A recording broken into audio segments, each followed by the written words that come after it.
I haven't seen. Ano I'm po, not Mr. familiar. Chair, yung ginagamit yung pampirma? I actually have samples here.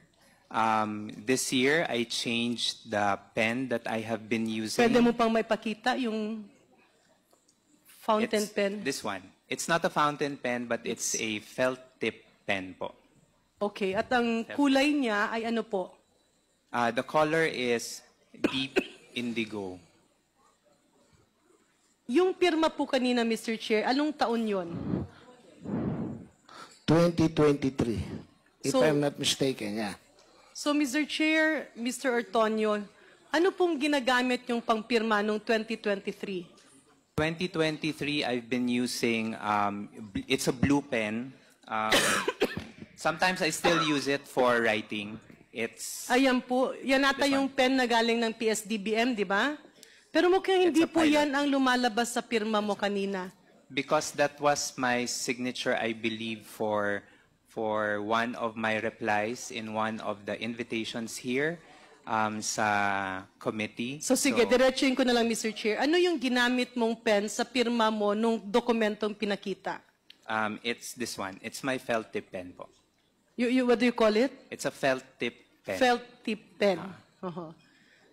So, Mr. Chair, I'm not sure, no, because we are not penmanship experts here. Baka meron naman tayong acknowledgement receipt dyan. Pwede bang makasulat ng konti si Mr. Ortonio using that pen para lang makita natin yung shade? Comsec, is pwede possible. po ba pakibigyan ng ano? Mr. Chair, and in addition to what Congresswoman Garin is saying, pati po si COS Zulaika Lopez gumagamit din ng fountain pen na may ink na blue. Tama po? That's correct, Your Honor. Sorry, Your Honor. It's not a fountain pen, if I can recall, for ZTL's signature. I think it's also a felt tip pen. I can remember it's a slim pen.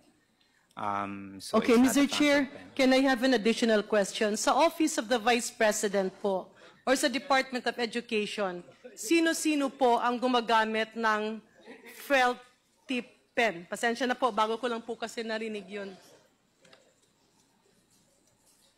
Yeah, so, Mr. Chair, parang ang medyo magkapareho ng klase ng pen ang ginagamit ni Attorney Zulaika Lopez at ni Ginoong Lemuel Ortonio.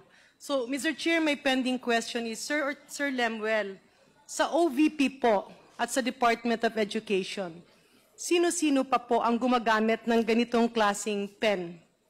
For the OVP, Your Honor, I'm not sure who else uses a felt tip pen when they sign documents, but I do sign using felt tip pens starting this year. Sino-sino pa po ang gumagamit ng ganyang klaseng pen? Ikaw, si And then- Attorney Zulaika Lopez, sino pa po? And then from time to time, it's Attorney Laika Lopez. And the others, I'm not familiar anymore. How about the Vice President? The Vice President uses a different pen po when she signs. So more or documents. less sa pagkakaalam nyo, kayong dalawa lang ni Attorney Lopez ang gumagamit ng ganitong pen. That's correct, Your Honor. From the DepEd, Mr. Chair, baka matanong natin si Ma'am Farda. Good evening, ma'am. I have Before no... I recognize sorry. Ma'am Paharda, Sunshine, the Chair would like to recognize the Honorable Robert Ace Barbers from the 2nd District of Surigao del Norte. Please continue, Mr. Chair, thank you, Ms. Mr. Sunshine Chair. Paharda. As to your question, Honorable Garin, I have no knowledge po kung sino ang gumagamit or kung may gumagamit po ba ng felt tip pen sa Department of Education. It's also my first time to hear of such a pen po. So, Mr. Chair, I haven't really seen some of the acknowledgement receipts. Sa mga acknowledgement receipts, meron po bang ganito kataba yung sulat?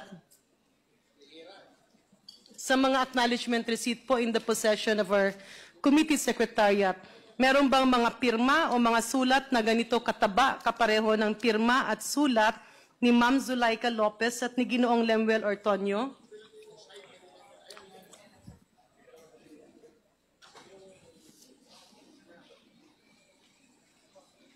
Maybe the COMSEC can answer, Mr. Chair. So may I repeat my question? sa mga acknowledgement receipts that are in the possession of the committee secretariat, meron po bang mga sulat, pirma, or sulat ng petsa na kasing taba nitong klase ng ballpen ni Ma'am Zulaika Lopez at ni Ginoong Lemuel Ortonio, yung sulat at yung kulay? Comsec. Your Honor, per initial observation, yes. In a scale of 1 to 100%, ilang porsyento po ang kapareho? Kalahati, more, or almost all?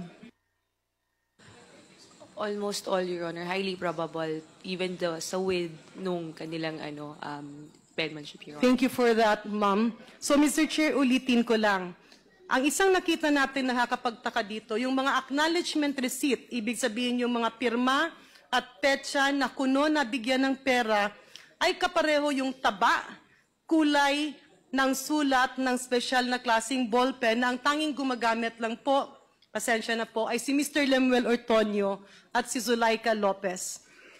We have that very high probability, Mr. Chair, na posible po na ang acknowledgement receipt ay ginawa baka ni Attorney Zulaika Lopez at ni Sir Lemuel Ortonio. Mr. Ortonio, are you categorically denying na meron kang kinalaman sa mga acknowledgement receipts na ito?